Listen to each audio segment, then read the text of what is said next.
Okay, so today we're going to talk about that soft heart attack known as the bacon, lettuce, and tomato sandwich. And I'm going to show you a little recipe here that actually substitutes the bacon for something rather unusual. And we start with a cast iron frying pan and heat it to a fairly high temperature with a little virgin olive oil and a little touch of salt in the oil. Because we're deleting the bacon, of course, we have a little more latitude with our condiments in this particular recipe. And we're just about up to temperature. And we're going to take something that's commonly known as a kind of flat seaweed, which you make sushi out of. And what you do here is, once the frying pan is pretty brutally hot, is you tear the seaweed into strips, like this. Now you can cut it with scissors, it makes for a nice clean cut, but I like the abstraction of those edges when you just kind of tear it. And quite often they say that if you tear lettuce, it'll break along the cell line and it's just a little more, remains a little crisper. And then I usually tear them all in half. So I've got like 2 halves. These are basically our bacon bits. Now watch what happens when we add that to this hot oil.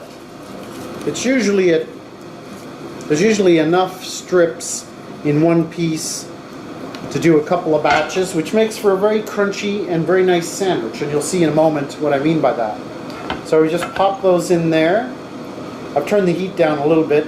Shouldn't really smoke, okay? That's a no-no. And but as long as it's hot, it will start to crisp on both sides and crinkle up.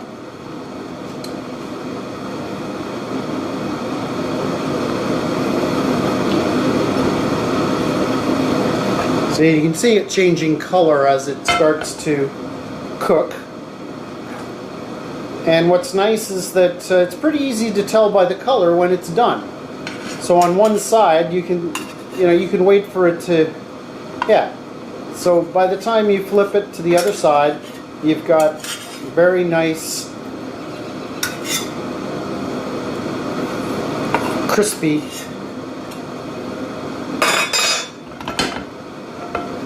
seaweed. All right, I'll turn off the heat there and just let that continue for a second, because that's pretty much done. And then we've got on our plate, we've got some starter. Okay, so now for the fun part, where we bring all the ingredients together. We've got our sea vegetable all nicely crinkled and ready to go. It's quite crispy. And we've got our lettuce and our tomato, and we're about to put a couple of pieces of whole grain bread in the toaster. And away we go with that. Now I don't know about you, if you live in a household where people like to change the dial on the toaster, I mean, I'm not even sure why they have a dial that burns the toast. However, I like to keep mine at about 12 o'clock and have to check it periodically because it gets changed when I least expect it. And end up with burnt toast in the morning. I just don't know why that happens or why that would be a choice. But anyways, cut yourself off a few slices of tomato. That's about it there. Now the only thing is, like I was saying a little earlier, we get a little latitude here because we're deleting the bacon. And because we're deleting the bacon, we can afford to put a little mayo on there, no problem. We've got the salt and pepper. Well, we don't need any more salt on the situation, so we're just talking about a little bit of pepper. Okay, we're back, and we're going to pop the toaster here because I personally like a very lightly toasted toast when it comes to making sandwiches. If I'm just having a piece of toast in the morning, I sometimes cook it a little bit more. Generally, I just like sort of a light golden touch to it. I take my mayo. Of course, everybody knows how the rest of the story here, really. I mean, you're basically putting a little mayo on your toast. If you like, you can add a little butter, but I think the mayo is probably enough at this point. A couple of teaspoons of that isn't going to kill you. And you're basically ready to go. You're laying this in very nicely with some red tomato, like so.